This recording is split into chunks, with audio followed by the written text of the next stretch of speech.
Hey there guys, what is going on? We are back in Vanguard and we're going to be taking a look at my best settings, or at least some of my settings that I think are very cool features in this game. Some of these are actually going to improve the way you play this game, which is actually very cool, and some of them are just nice little conveniences that are going to make your Vanguard experience just a little bit better. Just before we do get into it here though, make sure you do hit that subscribe button with those notifications turned on. I do very much appreciate it and it really does help me out. While you are taking a look at the subscribe button, if you could show the like button some love as well, that does really help get these videos to more eyes, as well as help with the video cut through the YouTube algorithm, which is just absolutely important these days. So let's take a look at some of the best settings that you have to change in Vanguard to get the best out of your game. So starting us off here at the aiming input device, this basically depends on what you are using to control your game, whether you're using a mouse and keyboard or a controller. Because we are playing with a mouse and keyboard, playing on PC, we are using a mouse. Some people have been asking about my sensitivity. That is set to about 12, and I think it's about 800 DPI, just in case you were wondering. Now, one of the fantastic additions to the game that I definitely want to talk to you guys about is the game installs. Now, as we can see here, there's a tab called Import Settings. Now, what this does, it basically lets you drag your settings over from previous Call of Duty games, and it updates to a corresponding version in this game, which is actually very cool. So if you've already set up your Cold War settings and you want to just throw them straight into Vanguard as well, you press the Import Settings button, and that will change all of your settings to make them match your Cold War or your Warzone settings as far as I can tell, which is so super cool. This is a fantastic addition to the game. Another nice little addition that most people will take a look at here is in the interface tab with telemetry. We do have the FPS counter, which is shown. This is a pretty important option to show whether your game is actually chugging or not, whether it's actually struggling to put out those frames, and this is a good indication of that. You can also throw in like a latency, the server latency thing as well, if you are interested in checking your server ping. Because I live in Australia, basically my ping can sort of jump between like 20 and 150 sometimes, whether it decides to connect to like an Asian server or something. Normally they are just like Australian servers and it's fine, but sometimes it puts me on an Asian server and the game feels weird and I'm like, hey, that's strange. And I look at my latency and it's 150 and I'm like, yeah, that explains it. Another very important thing, this is probably one of my most important tips here. In the interface section in the HUD elements, we can actually take a look at the minimap shape. I believe this is set to round by default, and this is sort of the like regular minimap that you can probably expect. But if you haven't already, make sure you do change this to a square. As you can see, you basically just get about 15-20% more minimap with this. You add the corners and you can see just a lot more of the minimap. If you haven't already changed your minimap to square from round, make sure you change this setting immediately because this is very important.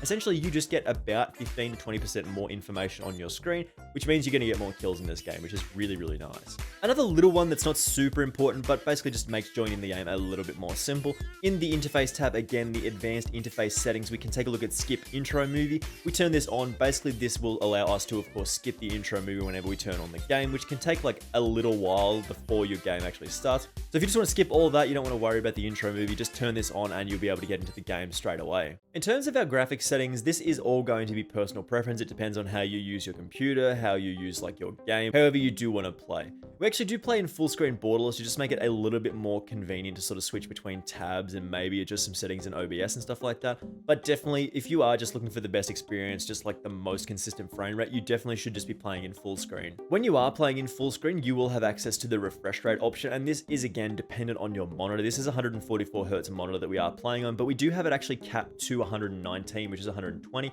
because when we do record at 60 FPS, it sort of makes it a little bit more smooth in the editing process and there's less janky bits. Like you might have noticed in the videos recently, there's been a little bit less stuttering, a little bit less freezing, and I think this helps that a little bit. We typically don't want VSync turned on in the gameplay or the menus. We want to leave this off. It will add a little bit of input lag if you are adding this. Some people do notice it, some people don't. So this is something that we do want to keep turned off. In the quality section, again, this is very much up to you, but typically we want to keep to like the render resolution at just a normal level so we can just actually see everything as clear as we want to. You can actually turn on dynamic resolution, which will adjust this number to make a steady frame rate. So you can target a specific frame rate. Say we wanted to hit like, say we want to turn this on, we want it to hit 120 frames all the time. This will adjust your resolution to make sure you hit that frame target, which is actually a very interesting setting. But the rest of these settings, I'm not going to go over in great detail. Basically, you can sort of pick and choose your own settings. It depends on how powerful your computer is and how good you want the game to run. If you want the most frames possible, just basically turn all the graphic settings off. The game's going to look a little bad, but it's not going to be too big of a deal. And you're going to have the best experience in terms of those frames. So you usually want to find a nice middle ground between performance and quality. Again, the second tab of the shadows and lighting. If you do want to copy these settings for any reason, make sure you do just pause the video at any time and just grab these settings as we will scroll through.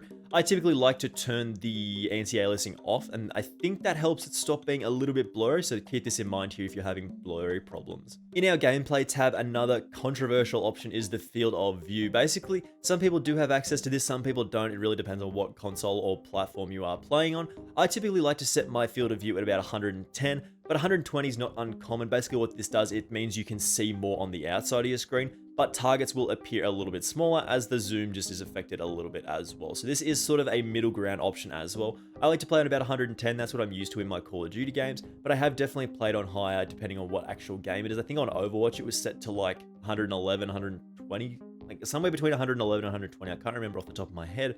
But 110 is good for me, but you can take it to 120, you can take it to 90, 100, whatever you do prefer here. Just mess around with this slider and see what you get to. In terms of camera movement, this actually affects like the shake of the camera movement. I'm not sure if this actually applies in the first person view. I think that's what that's designed to do. So if you do want to actually just reduce the motion sway of like the camera movement, you can turn this to like the least as 50%. You also want to have world motion blur turned off and weapon motion blur turned off. When you do have these on, it does actually look quite nice, but it does absolutely nothing in terms of that gameplay. It can make you even feel a little bit sick as well when you're sort of swaying side to side. Everything's a little bit blurry. Again, it does make the game look quite nice. It feels a little bit different, but again, for competitive play and just sort of being able to shoot as many people as possible, we want world motion blur and weapon motion blur turned off. In terms of our audio settings, I'm still fiddling with these a little bit, like the master volume, the music volume, and the dialogue volume are all relatively low. We want the sound effects volume turned up quite high so we can hear those footsteps. Maybe even more than 50 is probably a good option as well. Again, the hit marker volume is probably not super important, but again, you do want to know when you hit people. So again, this is all personal preference in terms of the sound settings. You can adjust these and pick and choose as you prefer. But in terms of the hit marker sound effects, I do actually like the Vanguard hit marker sounds, but you can turn this to classic or just off altogether if you don't prefer that. But I like the classic sounds as well. I think that is quite a nice addition. In terms of the audio mix that we go with, at the moment we are rocking the headphones. Please let me know in the comments if there is a better option like home theater, TV speaker, or the night mode, of course, or headphones. I think night mode is typically a little bit better for hearing those footsteps and those softer sounds, so that might be something to consider. But for a better sort of overall experience, we're just rocking headphone at the moment. But again, let me know in the comments if there is something better than headphones. Another interesting option, if you just want to zen out, if you just want to have a good time in the game, you don't want to have to think about what anybody else is saying, you just want to chill out, I actually do keep like most of the chat options turned off. The text chat is the system only option, so I can see when my friends are online and stuff like that. I typically don't like to see people trash talking in the chat section because that means I have to blur out stuff if they're like slurring people and stuff, and that yeah, that's bad. So typically we just play with the text chat off. That doesn't bother me too much. It'll actually make you concentrate on the game a little bit more rather than having to check chat every 30 seconds. So just keep that in mind. And the same actually goes with the voice chat as well. I don't want to hear people like slurring out other people. Like, I just want to have a nice chill time. Just nice, chill, point the gun at people and shoot them and have an excellent time here. But that's pretty much it here, guys. If you did enjoy these settings and they did help you out at all, make sure you do hit that subscribe button with those notifications turned on. We are going to be covering Vanguard all year, man. I'm super excited for a lot of the content that we're going to be able to put out, especially those map guides. Make sure you subscribe for some map guides, dude. That's going to be a great piece of content this year. Again, thank you very much for watching. As I said, make sure you show that like button some love as well, because that does help get these videos to more eyes, as well as help cut through the YouTube algorithm. And hopefully I will see you in the next one. Bye!